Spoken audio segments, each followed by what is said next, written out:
قیامت کے دن اللہ تعالیٰ اپنے بندوں سے سوال پوچھے گا،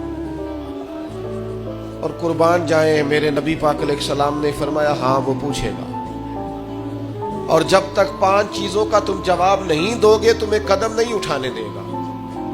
یا رسول اللہ کون کون سی 5 چیزیں؟ فرمایا اللہ پوچھے گا تم سے، بتاؤ عمر کہاں گزاری؟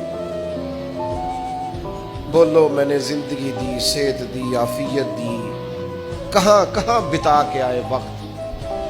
اور اسی پر دوسرا سوال یہ کرے گا مالک کہ عمر کا بہترین حصہ تھا جوانی کا، جب تھکاوٹیں نہیں ہوتی تھی، جب کھڑا رہا جا سکتا تھا، محنت مشقت جد و جہد ہو سکتی، وہ بہترین حصہ جوانی کا کہاں گزارا؟ تیسرا سوال مالک کرے گا بتاؤ نا مال کہاں سے کمایا؟ اور چوتھا سوال یہ تھا کمانے کے بعد بھی مالک تم نہیں تھے، گویا دیا تو میں نہیں تھا نا، تو بتاؤ پھر لگایا کہاں پہ تھا، خرچ کہاں پہ کیا؟ ثم لتسألن یومئذ عن النعیم، ایک ایک نعمت کے بارے میں اللہ پوچھے گا۔ اور 5واں سوال اللہ پوچھے گا بتاؤ جو تم جانتے تھے تم نے اس پر عمل کتنا کیا؟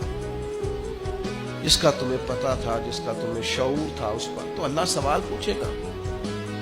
اب یہ کیوں سوال ہوں گے وقوع قیامت میں؟ یہ کیوں پوچھا جائے گا کہ قیامت کے دن کی جزا سزا کا خوف ہو بندے پر۔ اسلام ویسے اپنے ماننے والوں کو بے خوف رکھتا ہے، لا خوف علیہم ولا هم یحزنون، اللہ کے دوستوں کو خوف غم نہیں ہوتا۔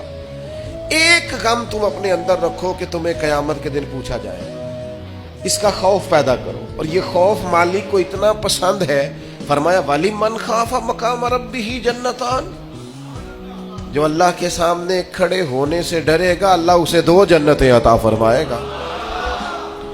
اس دن کا خوف اپنے دل میں پیدا کر کے تجھے کھڑا کیا جائے گا، تجھ سے پوچھا جائے گا، تیرے سے سوال کیا جائے گا، تجھے جواب دینا ہے۔